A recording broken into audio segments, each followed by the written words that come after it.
We are live here on Plus One EXP's Roll for Content channel. My name is Tony Vicenda. I'm Chief Alchemist here at Plus One EXP. We're a weird little brand that multi-classes in tabletop game design, beard and skincare alchemy, and the Bardic College of Content Creation. Our hope and desire is to help amazing designers find great players who love their games and help amazing players find great designers whose games they can love. We do that in a lot of different ways, sometimes actual plays, sometimes reviews. Today, we are doing part of our Prestige class series, and I am joined by a guest as always. Our guests are always people whose work has impacted me in some way or has a project that I'm really excited about. And sometimes you know how someone's work has impacted you, and sometimes you don't find out till much later. Today's guest falls into that second category, and that is Jason Cordova from Gauntlet RPG. Jason, why don't you tell people who you are, what you do, and tell us a little bit about the Gauntlet. Yeah, hi. Well, thanks for having me. My name is Jason. I am the founder of the Gauntlet gaming community, and I am the head of our somewhat new publishing branch, Gauntlet Publishing. The Gauntlet was, or is, mostly an online community of gamers. We actually started as a face-to-face group in Houston back in 2013, but eventually we sort of migrated everything to be almost exclusively online, though we still do have a Houston kind of face-to-face contingent. But almost everything takes place online. We have podcasts, we do publishing, we have a monthly gaming calendar. We do a lot of stuff, and we have been pretty much nonstop since 2013, around that time. So. That's awesome. I'm super excited. I discovered the Gauntlet at one point. Somebody had sent me I was talking about PBTA with some stuff online, and somebody was like, oh, there's a whole set of podcasts and other stuff, this community that's dedicated to a lot of PBTA things. Go check them out. I was living in Seattle at the time, absolutely fell in love with it.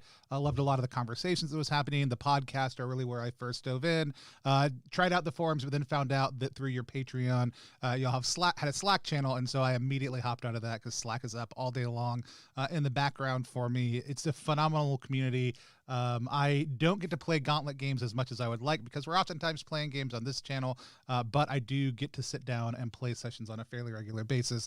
But I'm, like I said, super grateful for all the different things you've done. I also, for people who don't know, a lot of the healthy online play culture that we've seen develop has come out of a lot of best practices that Gauntlet has helped refine. Like my friends over at Exalted Funeral, a lot of my designers, if you talk to people who are concerned about not just safety for a safety standpoint, which is, I think, totally phenomenal, but safety from the involved understanding of good games allow players the freedom to act in the way they want to. A lot of those best practices are things that came out of Gauntlet. And so I'm tremendously grateful. Yeah, definitely. We were probably one of the very first sort of large groups that were talking about safety tools, that were talking about expectation setting and play, that had like procedures and game rituals to sort of enforce those things. And that conversation has obviously like grown a lot in those, sort of in the sort of intervening years, but we were definitely at the forefront of that, right? Yeah, for sure. Tell me a little bit about maybe what that grew out of. Also, I know this wasn't on my prepped list of questions, but it's all conversational. So why did that conversation start to emerge for y'all, do you think? The thing about the Gauntlet that's really important to understand about the Gauntlet as a community, as an organization, is we are all about play. Playing tabletop role-playing games is our number one thing, and everything we do sort of takes place or is viewed through the prism of actually playing role-playing games, right? I think there are a lot of people who like buy role-playing games and read role-playing game books and maybe don't get to play as much as they'd like. And that's okay. That's like totally legit. The publisher side of me loves those people. Keep buying books whether you get to play or not. But there's something about making time to regularly play that sort of changes your whole perspective on like the hobby.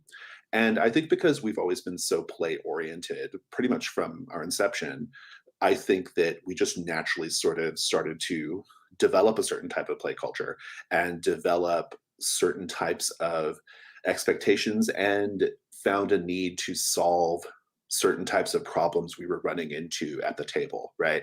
And so a lot of this stuff we sort of we sort of like stumbled toward, I guess. It was something we kind of like just sort of fell into, but over time, we sort of gradually developed our way of doing things. We learned about other people who were doing lots of like work in that space in terms of like content and safety and things like that. And so we would always try to like boost those people as much as we could. And, and what it is now in terms of like the part of the gauntlet that's all about just like sort of organizing and playing games, it is, we have a very, very distinct play culture that we try to share with anybody who's interested in it, and that we reinforce via our podcasts and stuff, like kind of the way we talk about those things. But it's pretty distinct. It's kind of ours, um, and so I think that's where it came from. It's just this sort of like orientation toward play, right? Like actual practical outcomes at the table. Yeah.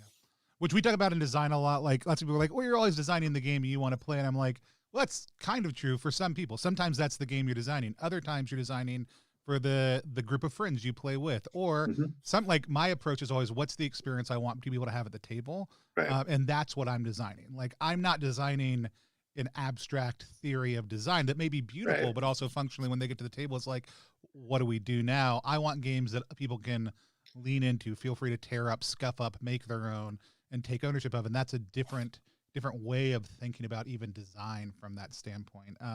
With that mention of like everything being focused on play, let's start with that. Like, how did you get playing RPGs? How did you get into RPGs originally?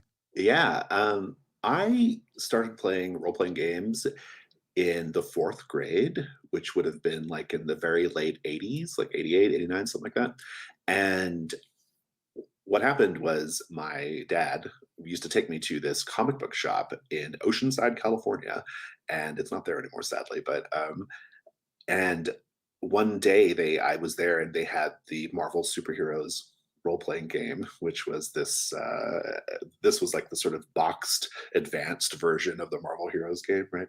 And I didn't know what it was, but I knew it was a game of some sort, and so my dad bought it for me, and I spent like a pretty long amount of time just trying to figure out like what this was. I had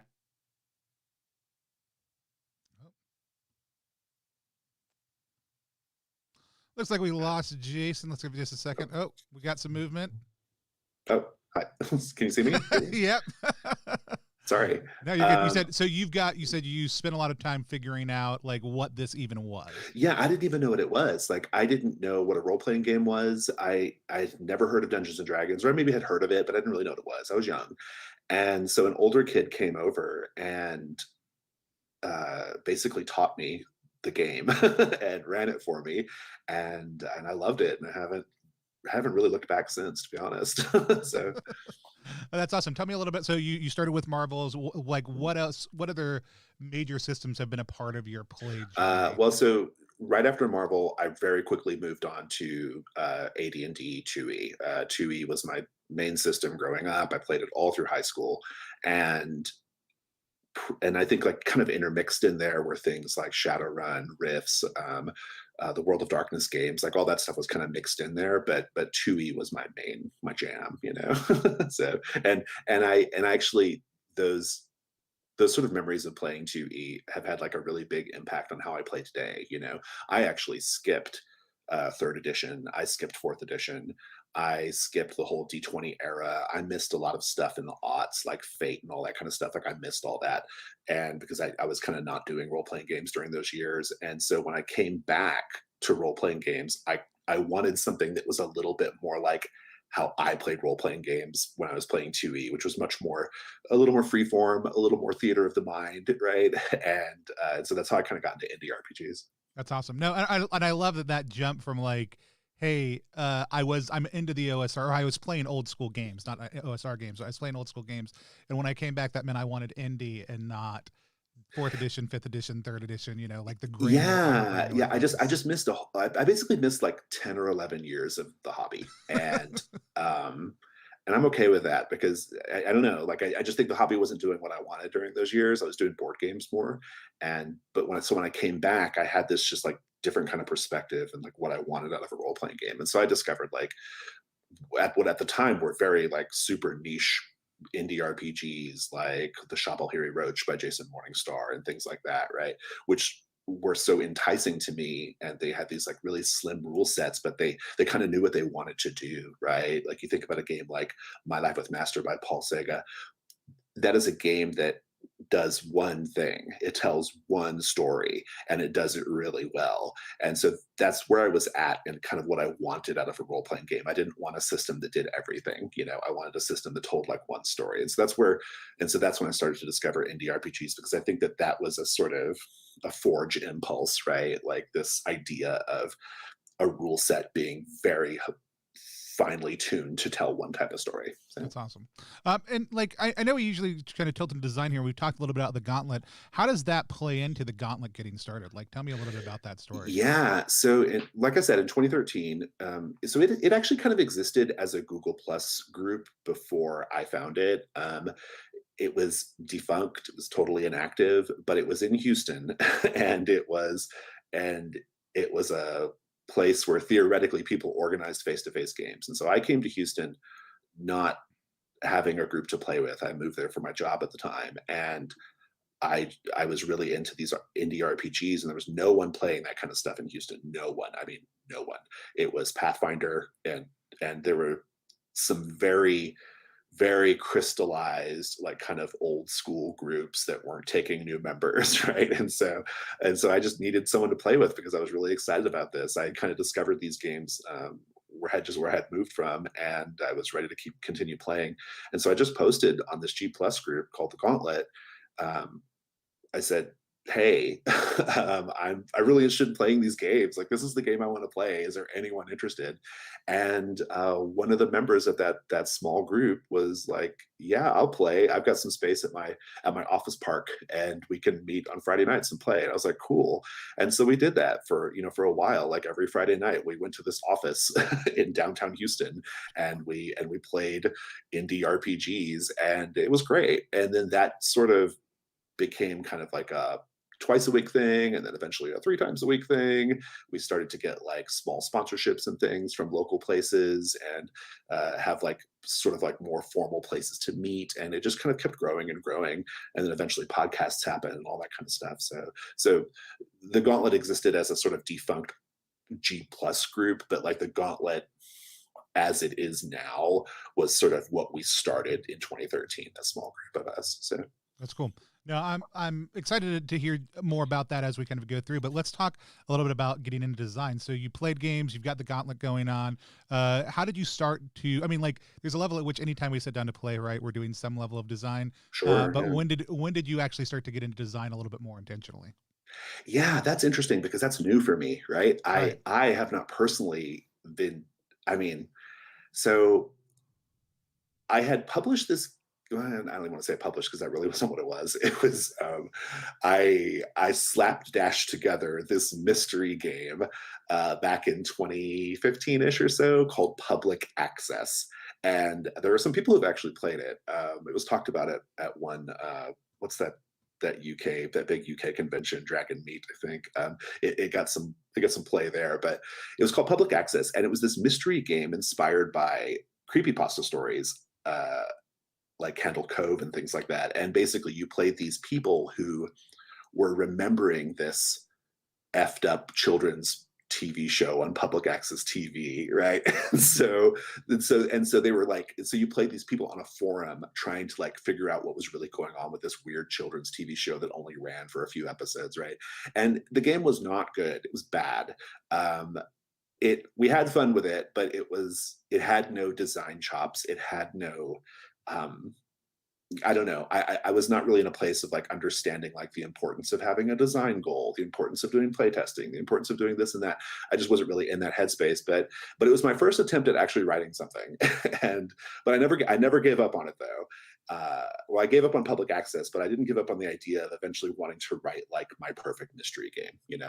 And so fast forward a few years after we've been doing podcasts, we've been doing so many different things. I've been publishing lots of games, not writing my own, but publishing other people's games.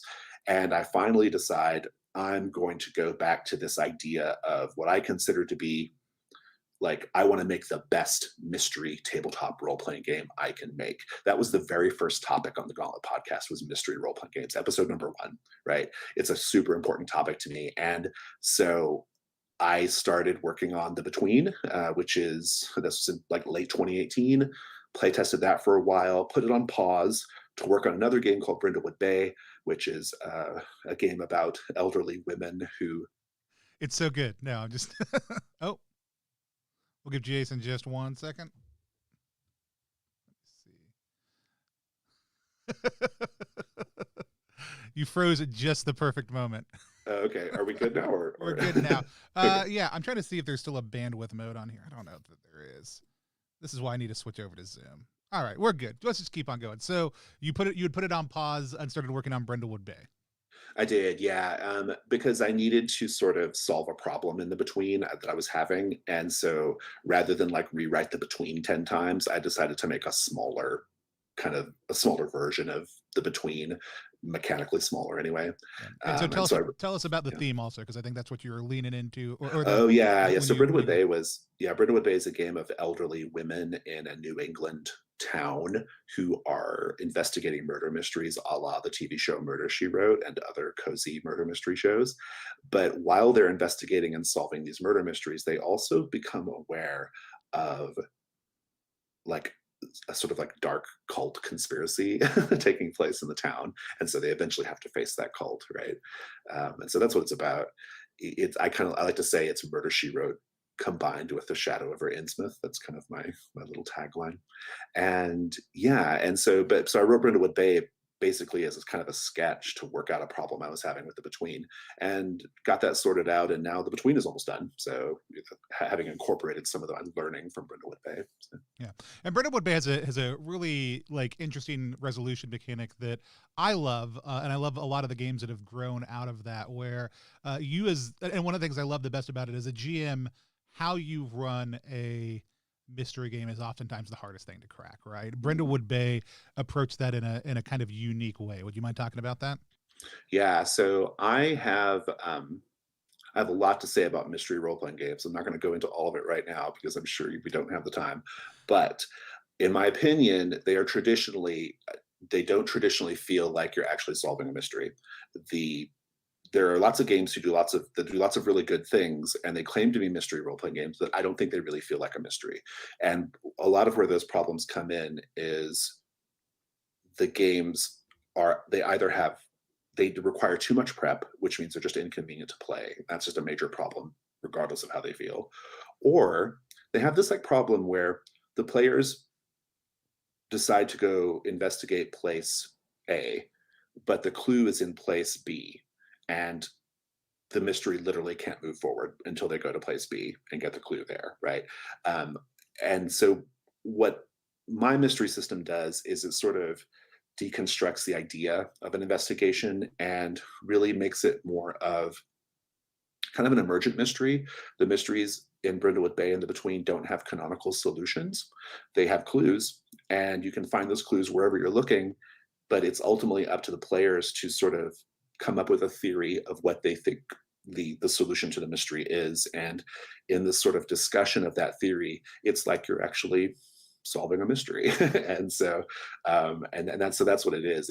It's this idea of like, how do we take the experience of feeling like you're actually solving a mystery and putting it into the medium of tabletop role-playing games. I don't think that's been done well before. Yeah. And I think I feel pretty confident that I've nailed it. So I love that.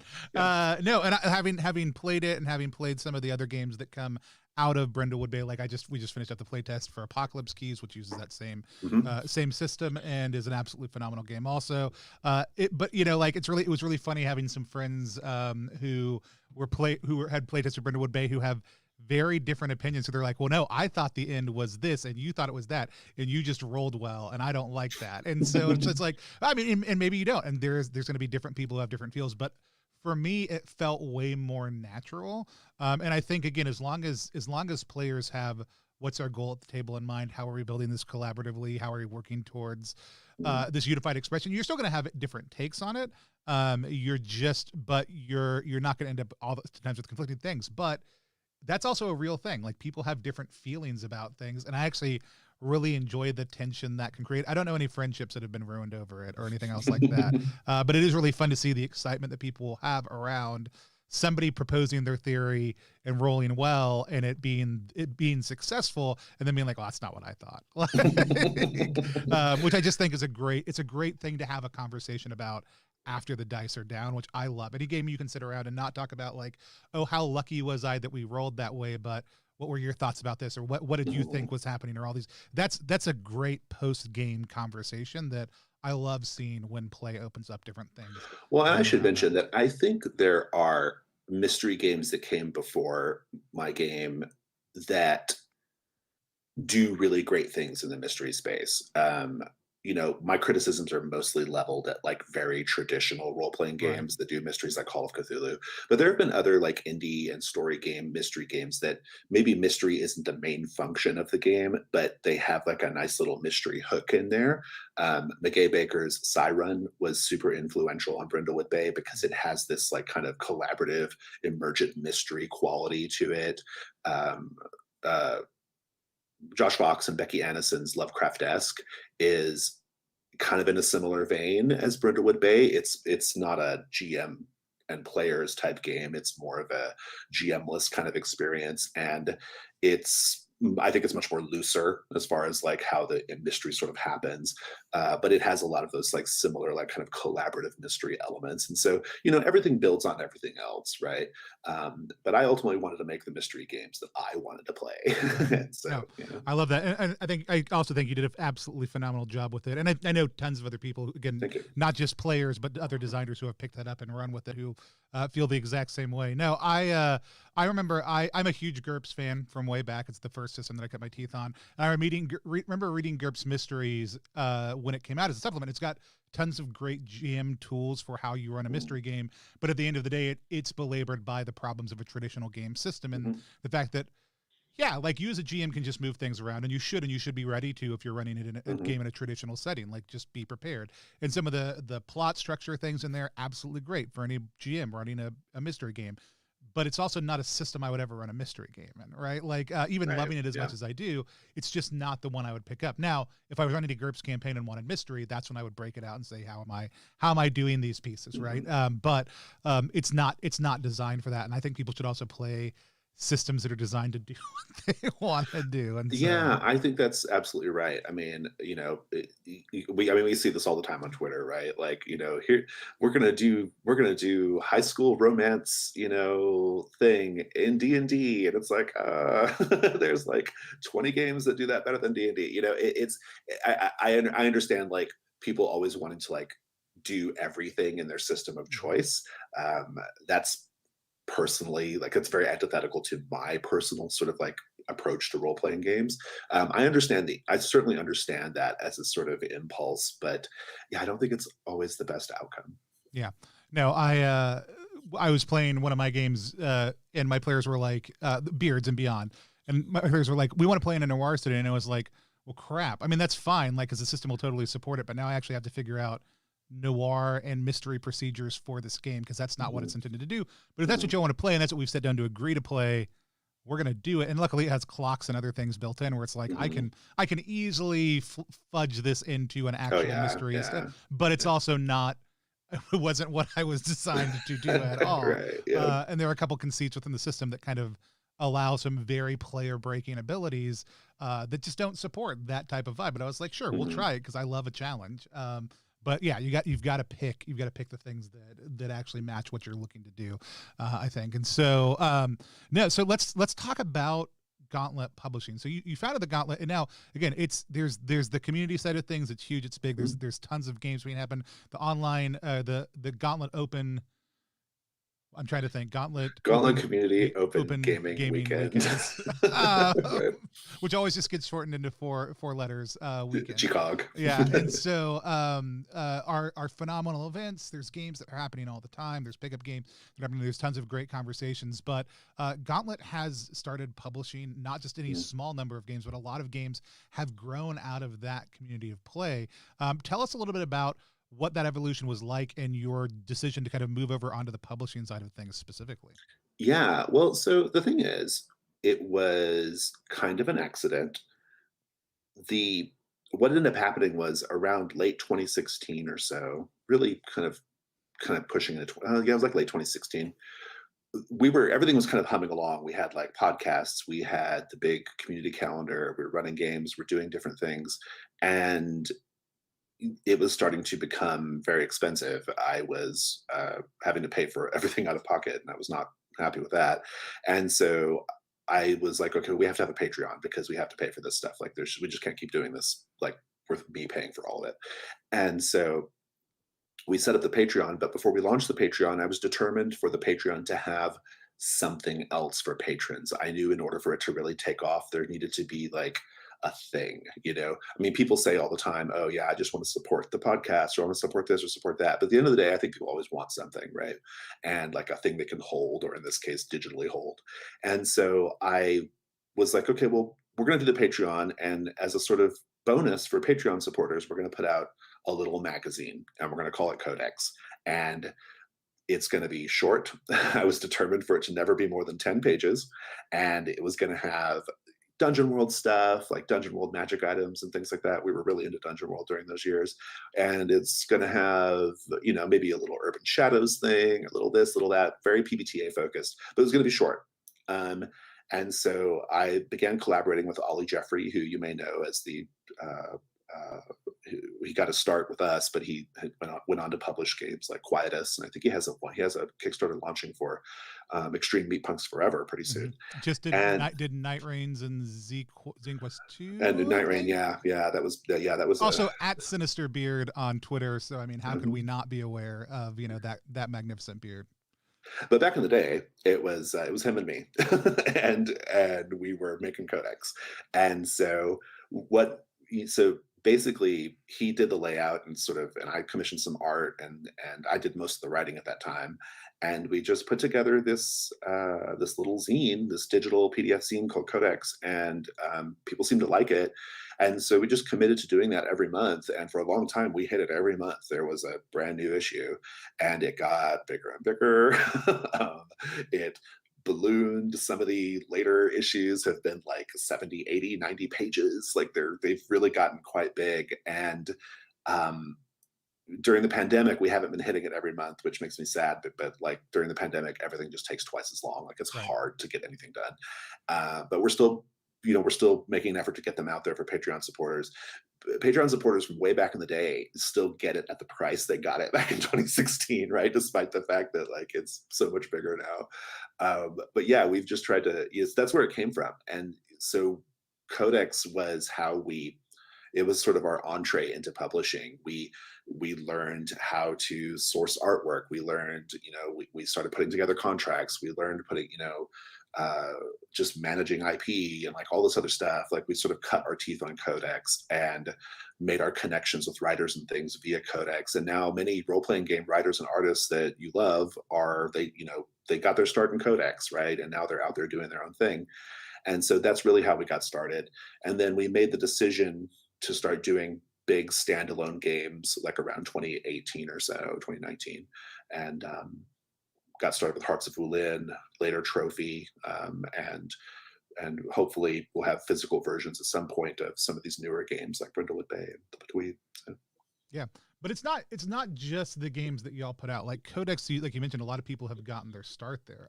Like I was already aware of a number of them, but I also stumbled across an article for years when I was getting ready. It was like the Forged in the Gauntlet, like article, which is not up to date. Like it was written when it was written, and now that list would be tremendously longer. But there are so many games that I love that started out as a like, hey, here's an 8-page ash can that's well laid out in Codex Magazine, that is something somebody put together. Babe's second edition just cleared on thing. I think Babe's got its start in Codex at one point in time. Babe's in the Wood.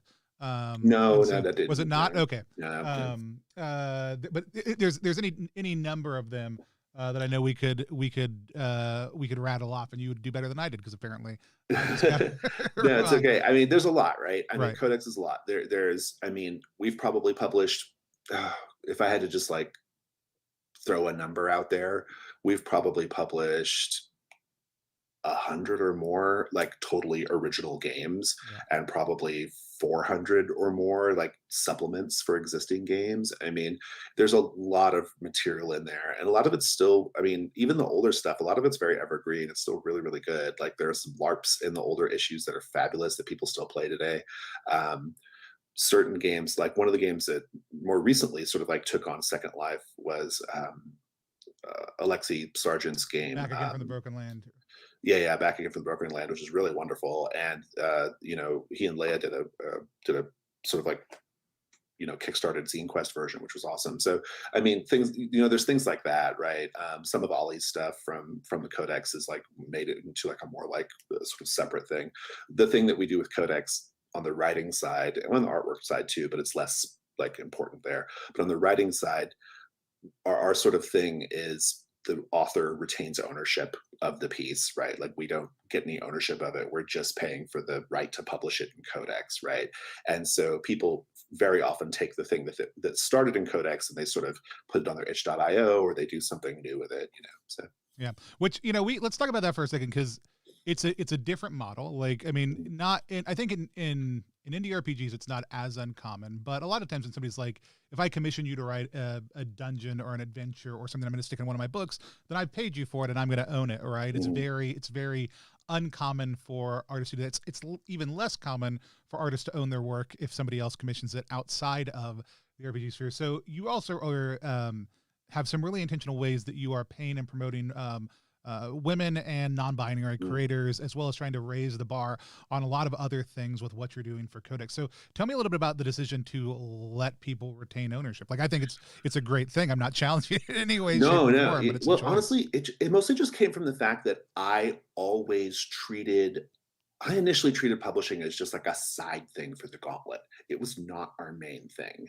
And that's not to say that like if I had started the Gauntlet as a publishing business, I would have done it differently. But I think the fact that it wasn't our primary focus for quite a long time, and we treated it more like a hobby within the Gauntlet, I think that made me more comfortable with like, okay, Codex is not about like us becoming a big time publisher. We're not trying to become Evil Hat or Magpie off of this.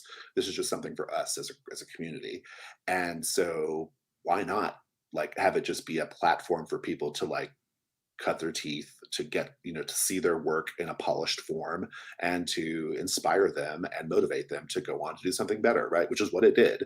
And so I think because the Gauntlet's always been so kind of community focused, I think Codex was just a natural extension of that. It's not about like, oh, we're trying to get Codex on every bookstore shelf. It's Codex is our platform for like letting people who may not have access otherwise to, to some kind of publisher or to get their stuff out there. This is a way for them to see their work in an edited form, in a highly polished form, with artwork, with layout, and I think that, and they get paid as well, but really more it's more about like showing them that this is a real thing, right? It's like your work is real and valid and worthy of this, and so letting them keep ownership of the text is just part of that, right? Like it's just that sort of that whole vibe, right?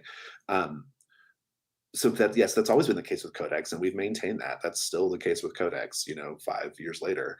And yeah, it's I think it works out great because like I said, Codex was not originally about like making the Gauntlet a publisher. Codex was about just sort of like trying to energize and support the indie community. This was long before itch.io, right? Like this is pre-itch.io. This was in the, in the sort of deep in the G+ era when people were just trying to figure a lot of this stuff out, And so it was a way of doing that. It was a way of like having indie creators have a space to do that.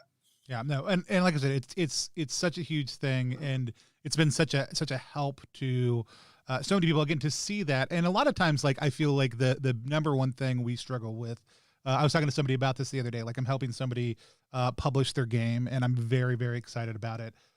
But they're like, I keep on thinking this is going to be a joke, that you're just going to like email me tomorrow and be like, dude, I was totally screwing about this whole thing. We're not publishing your game. And I was like, well, I've already put like $400 into this. Like, it's not, I mean, like, as much as I have a sense of humor, that's not a joke. I said, but I think everybody struggles from imposter syndrome until the moment you hold something in your hands that you made, or see it on a screen laid out, like you see the thing done, and you go, oh, like that's a real thing, and I made that with these other people, and it matters, and that staves off imposter syndrome for like a week and a half, right? Like, and then it comes creeping back in, without a doubt. But there is a reality that that's such a huge uh, gift to other people, that while they're able to start sharing their work with the community, that's able to fall in love with it. Like back again from the Broken Land, we played it on stream during Zine Quest, and we had like Great game. 3 players crying in the middle of it, like over just like eggs we scrounged from the nearby nest of, like, 'cause meals play a huge aspect in the game. For people who haven't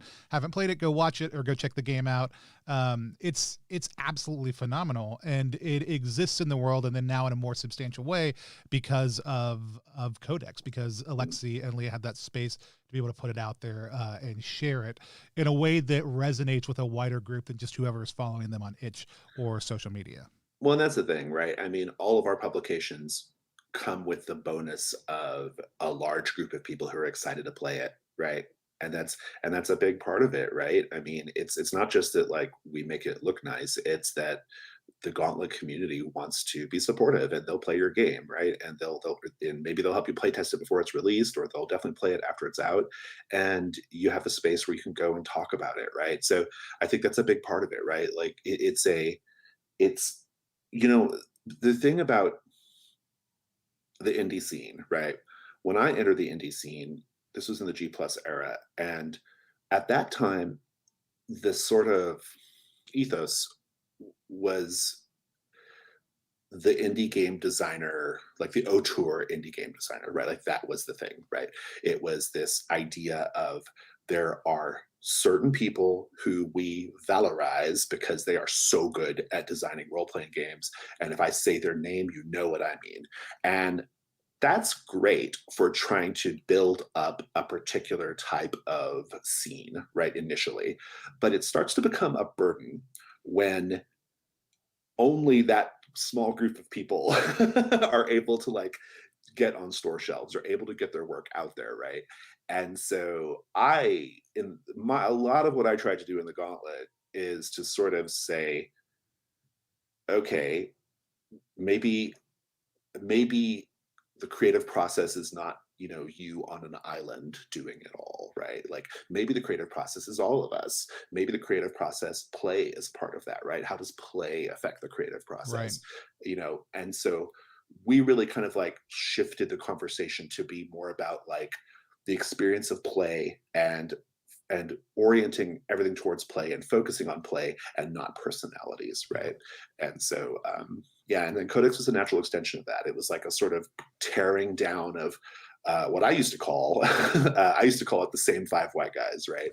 And people fucking hated that. Sorry, I can't cuss. No, People you're good. hated that. They hated it. I made so many enemies during that time. But what I was saying at that time was, okay, like yes, it's a thriving scene, but it's the same 5 white dudes. Like, can we talk about anyone else, please?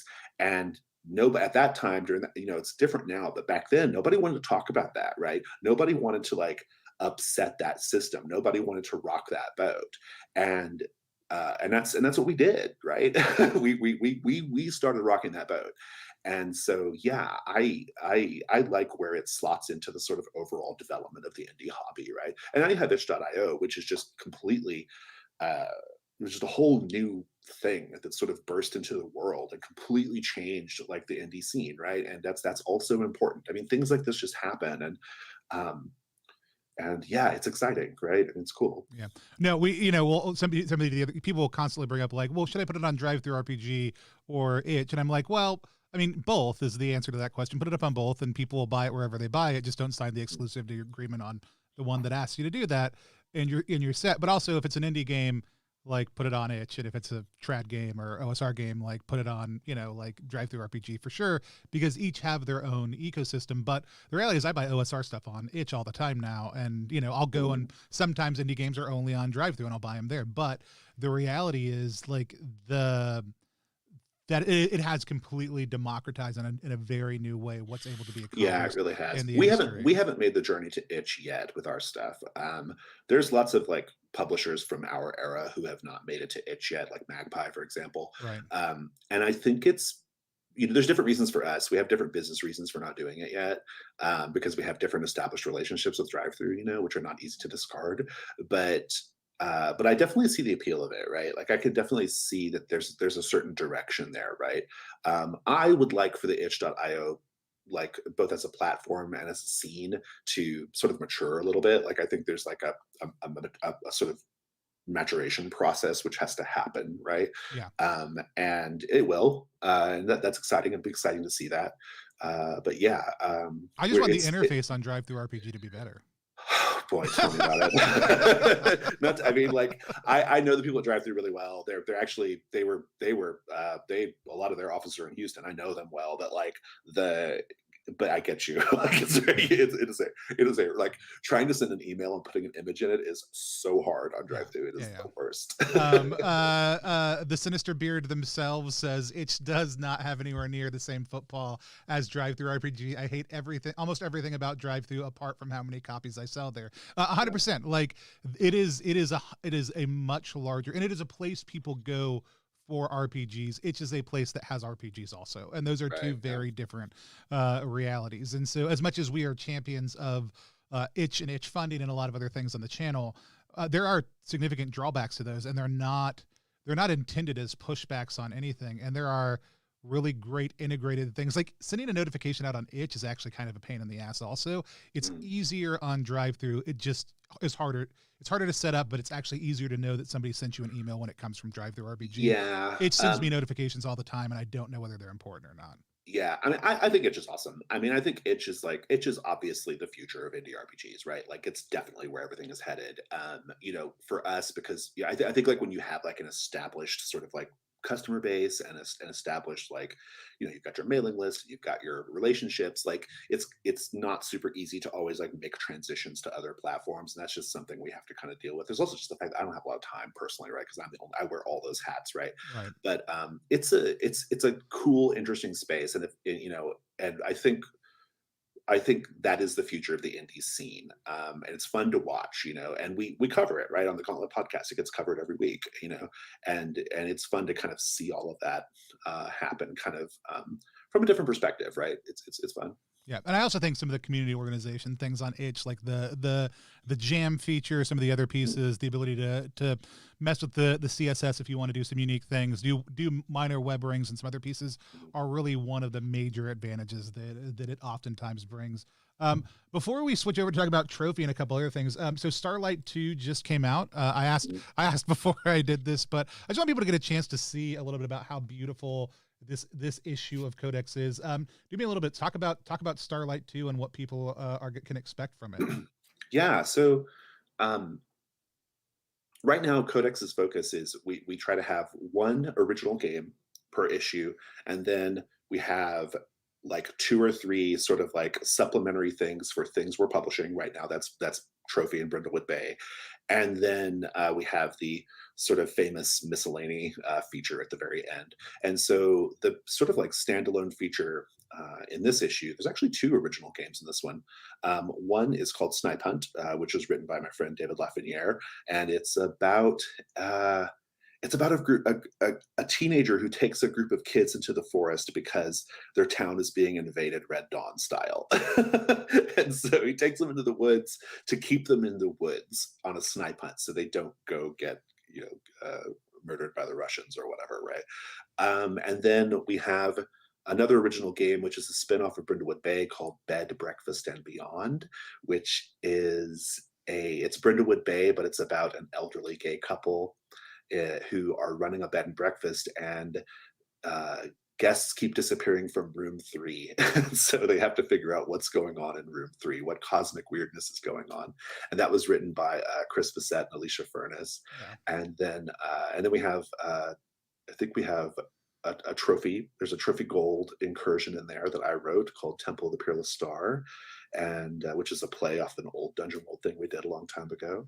And then we have the miscellany. I think that's everything. Pretty sure it's a lot of stuff. It's a packed out issue. Yeah, such phenomenal, and also like there is no skimping on art in these things. Like there's constantly this absolutely beautiful artwork that accompanies all these games. It's not just content that you're buying. It is really a magazine. Like is Yeah, absolutely. from the very beginning, from the jump, like the visual design of it was super important to us. And actually, it's really funny. Like Ollie and I laugh about this sometimes, but a lot of the sort of art punk like scene in the scene right now, like like kind of crazy layouts and wild fonts. Like we were doing that ages ago, right? Like we were doing this a long time ago. We didn't call it that, but we did like every issue of Codex, every article within Codex had totally unique layout, right? There was no uniform layout. It was about a mood and a style, right? And a sort of graphic, like the graphic design, the color choices. That was all part of the experience. So if somebody wants to engage in Codex, somebody's like, "Hey, I have something I'd love to submit." Mhm. What's the best way for them to do that? So what I normally do is I post a call for pitches on the Gauntlet forums. I'll also do it via our various Twitter accounts. The main Twitter account to follow is probably at Gauntlet RPG. That's the sort of central account. But we also have a Codex specific account as well, which is at Codex RPG. And whenever we do calls for pitches, we put them on there. We're a little packed out for the next few months, but we'll probably have some new pitches coming up soon. So. Awesome. Yeah. And also, if I'm just going to say, if you're a patron, whenever a new issue comes out, you also tell people what you're looking for next. We And do, that's yeah, always, we yeah. do, yeah. Because it's all, Codex has always been a community thing, so why not get the community Yeah.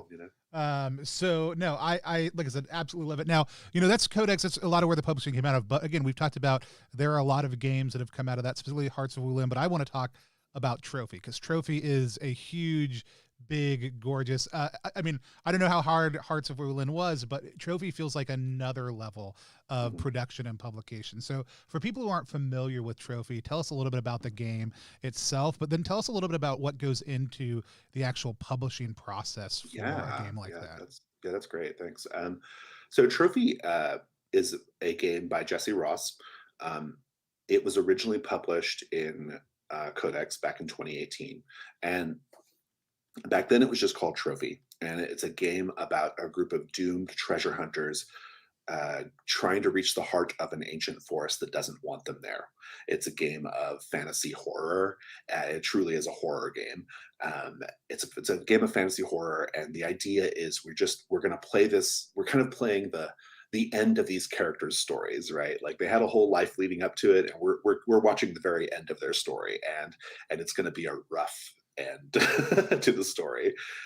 And yeah, so that's kind of basically what it is. The way we sort of developed Trophy was, Jesse came to me with this idea, which at that time he was calling. At that time, it was meant to be a sort of um, like a kind of rules light version of Symbaroum, right? That was the sort of initial approach, and we kind of got talking about like, okay, well, this is interesting, but like, what if we can, instead of it just being like play Symbaroum with this lighter rule set, what if we make it its own thing, right?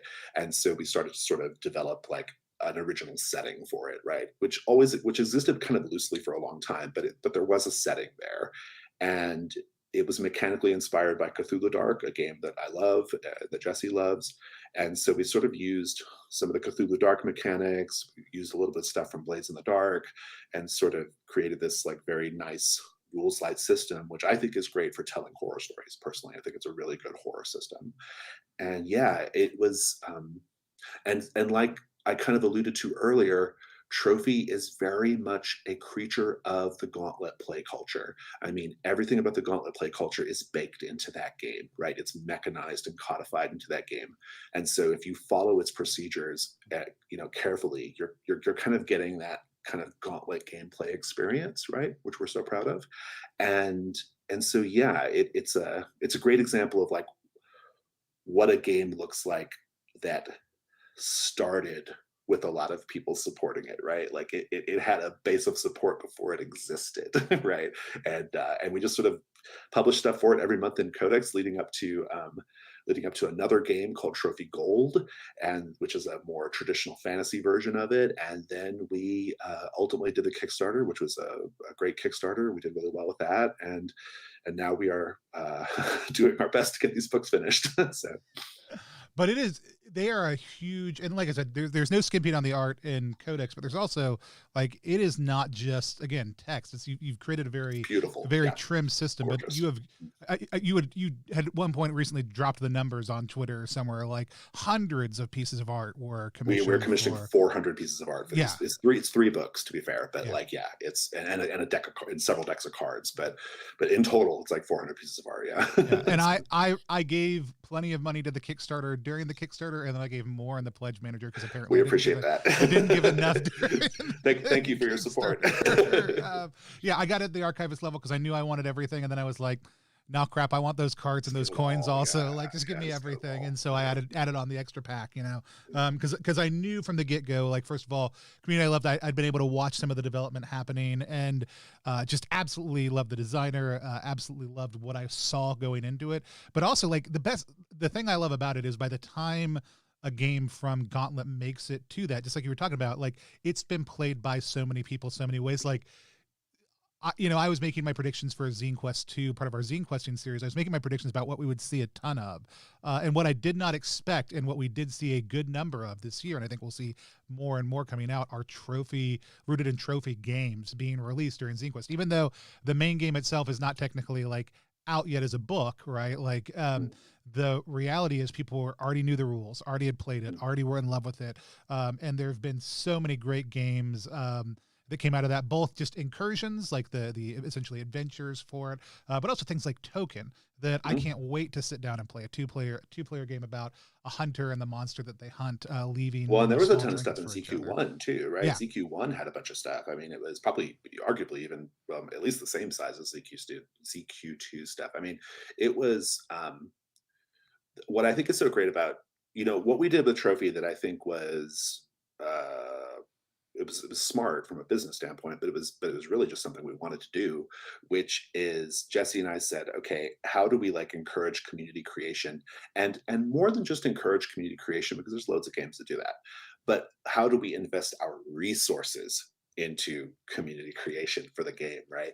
And so we supported Zine Quest projects, right? Like we gave out, between Zine Quest 1 and Zine Quest 2, we did these like 0% interest-free loans for people to like create their Kickstarter pages and to get their artwork, right? As long as they were making a trophy thing, right?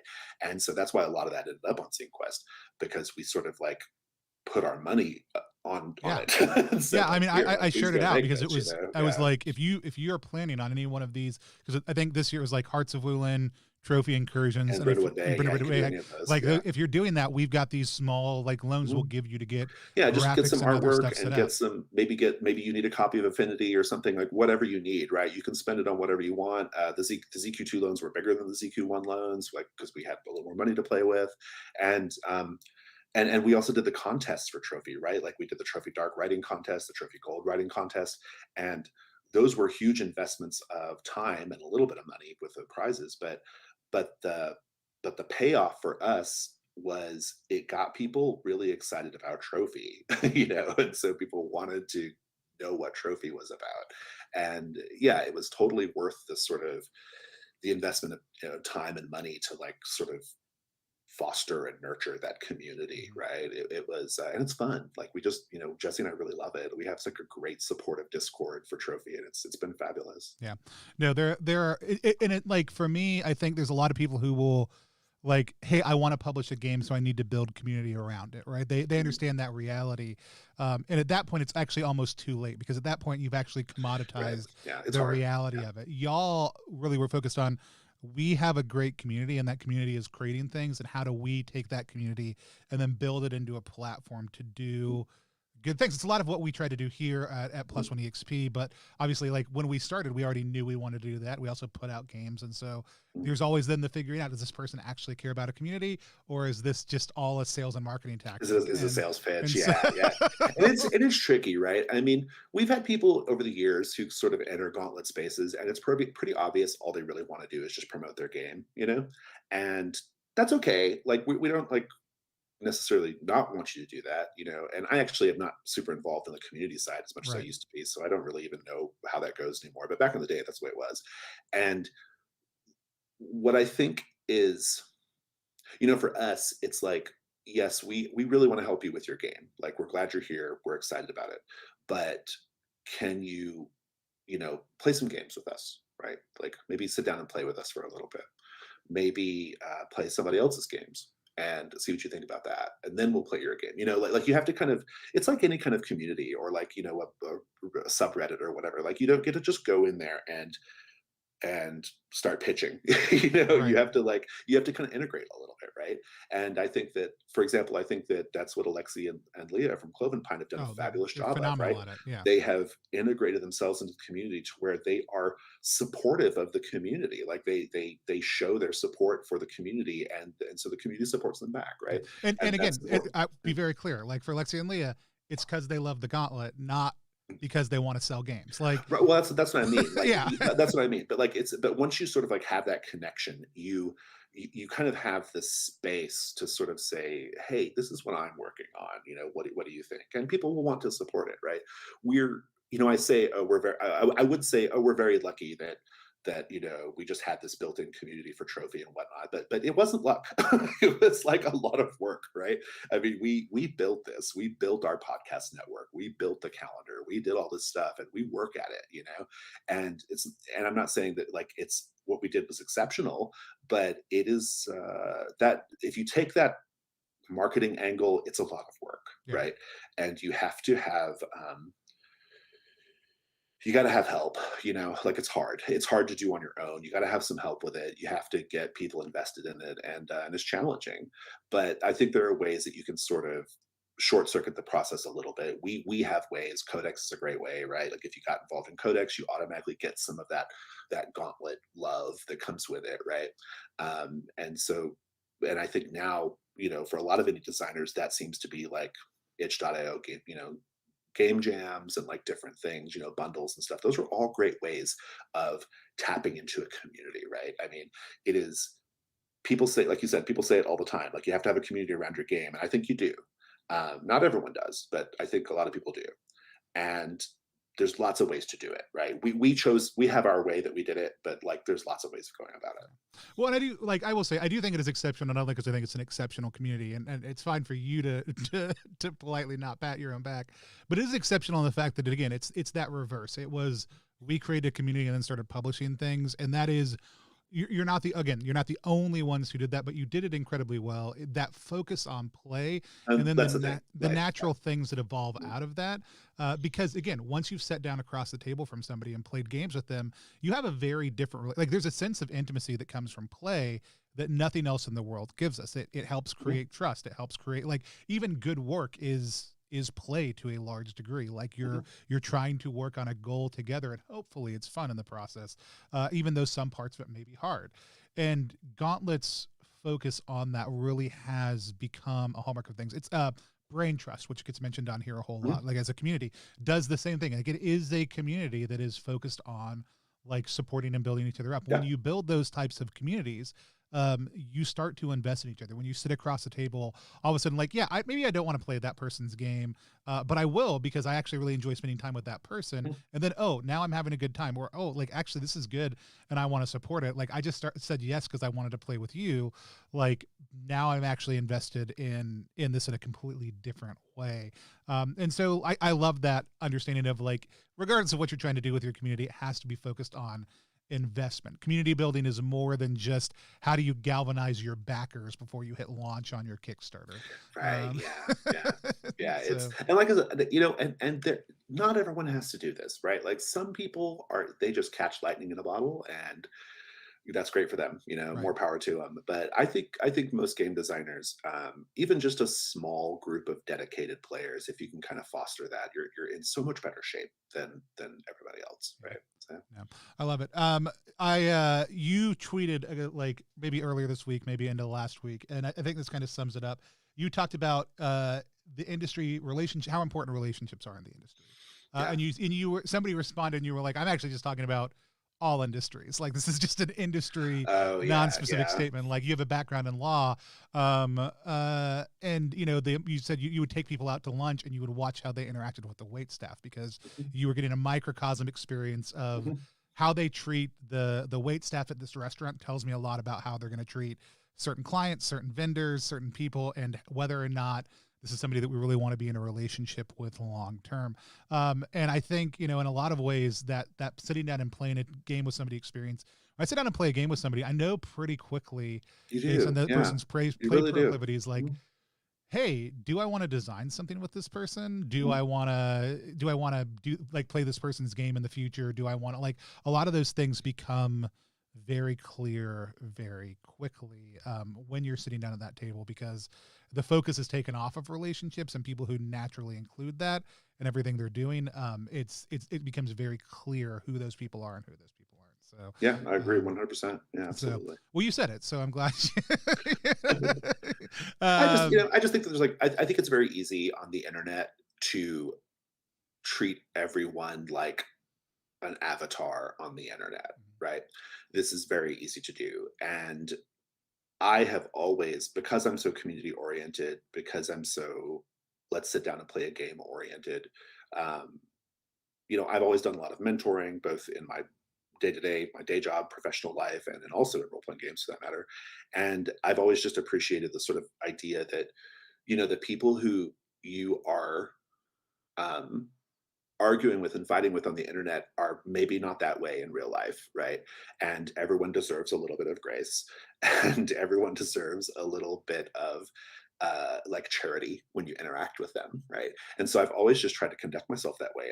I've made bad decisions in that way, right? Like a lot of times when I say things like that about networking and stuff, it's coming from a place of experience, right. right? Like I have done things that, in terms of like getting into fights on the internet, uh, that I felt very strongly about. And then later on, I go to a convention and I meet that person in real life, and I feel embarrassed. I feel embarrassed about my behavior, and I regret having those fights on the internet.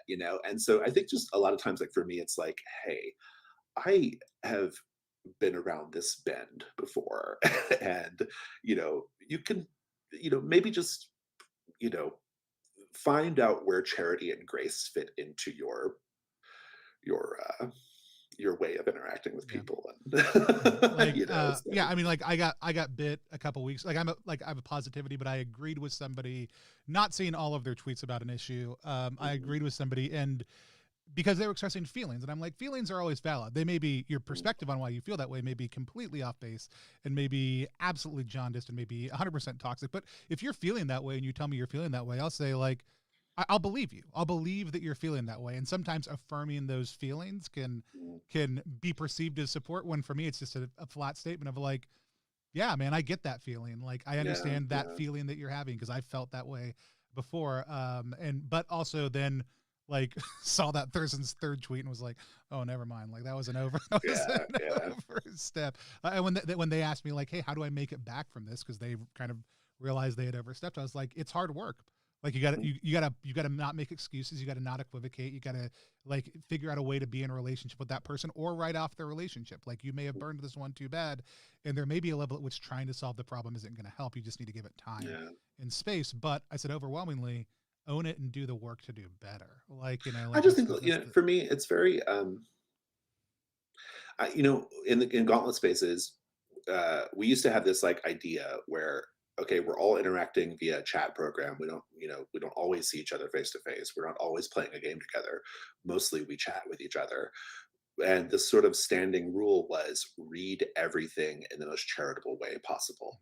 That doesn't mean you disregard something that's obviously problematic or obviously like toxic, but do your best to like have a charitable reading of things. And created like that just creates like a totally different vibe in the space, right? yeah. When everyone reads everything like you read something, you're like, oh, that makes me so mad. I want to react. I'm so angry. But then you like step back from it a bit and you think, okay, what's the charitable interpretation of this? And can I give that to this person? Right. And just taking that step back, that brief moment to assess, improves all of your interactions online, right? It just makes your relationship to the online space so much better, and it's vital for how I interact with it. So, Yeah, no, um, and it's modeled in the entire Gauntlet community, but I really appreciate hearing it from you also too. And I love it. It's a community that will take stock of itself on a fairly regular basis, check in on, are we actually doing the things we say we're going to do, and then try to figure out the best way to move forward, or at least a yeah. better way to move forward, because sometimes we don't know the best way. And that's one of the reasons it's always been a one that I feel super comfortable on, absolutely thrilled every time I get to sit down and play a game with some folks in the Gauntlet community. I want to give you a chance real quick before we hop off, because I want to appreciate your time. What do you have coming up? Like, what can people look forward to the most? What are you most excited about that's coming up on your slate soon?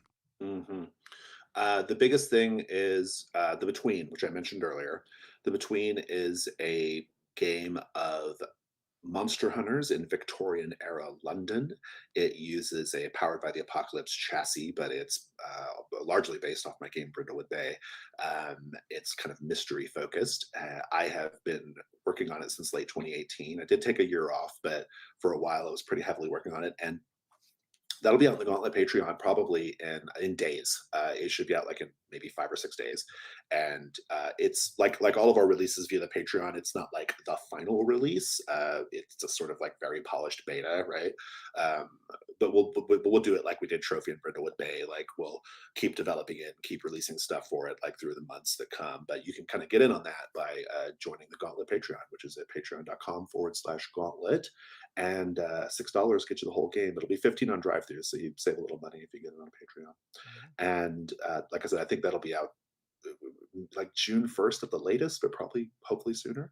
And then the community side has Gauntlet Community Open Gaming Weekend coming up. I don't remember the dates though. I know it's like in late June though. And I'm not involved in it, so I don't know like the precise dates, but I know they're He doing that. he opens Slack quickly to see if he can. Yeah. But that's something to keep an eye out for. They'll be promoting that on the Gauntlet RPG Twitter account. I think those are like in the short term, those are the big things coming up. So, Yeah. Here's a statement about it. Let's click this link. June weekend of June 24th is coming up. okay, The next great. one. Yeah. There we go.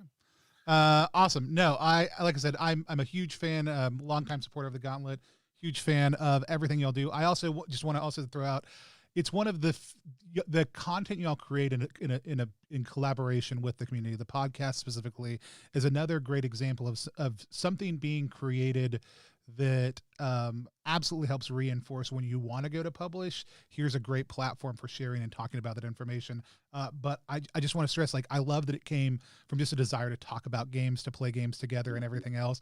That focus is very clear in the Gauntlet community. So if you're looking for a great group of people to play games with, I'd encourage anyone to hop in. And if you're a designer who's a part of that community and you ever want to come on stream here to play or help showcase your game, I'm absolutely thrilled whenever we get to showcase games that got their start or early support in the Gauntlet community. We've done it a number of times. We'll continue to do it in the future. So Jason, thank you so much for your work, for the way it's impacted the work we do here at Plus One, but also just for making a great community and great games in association with everybody else over at the Gauntlet. I'm looking forward to playing a game there soon. Also coming up, we've got a couple things happening. In June, we're going to be playing Down We Go every Wednesday. It's our little minimalist OSR system. It's created by my good buddy Marcus. We actually did the first play test of it ever, which was a public play test here on the stream, but we are actually going to be publishing a 16 to 24 page version, depending on how much additional content we get coming up soon. The total system is about a page front and back of rules, but we're creating some other stuff that we're going to be play testing through on Wednesday afternoons over the course of the next month. So come back for any of those. We're taking it a little bit easy over the next couple of weeks. I've got my anniversary along with Father's Day weekend coming up, so I'll be taking off a little bit of extra time for that. However, if you want to support the channel, please consider becoming a content champion at coffee.com/plus1exp. The link's down below if you're watching us on Twitch right now. If you're watching us later, it's on the screen right now below all that stuff. We do giveaways. We've got some content. We just started into it, and we'll be putting some more stuff out on there soon, so keep an eye there. But until next time, this has been Prestige Class with Jason Cordova, and until then, class is dismissed. We'll see y'all soon. Thanks, Jason, for joining us. Bye. Thank you.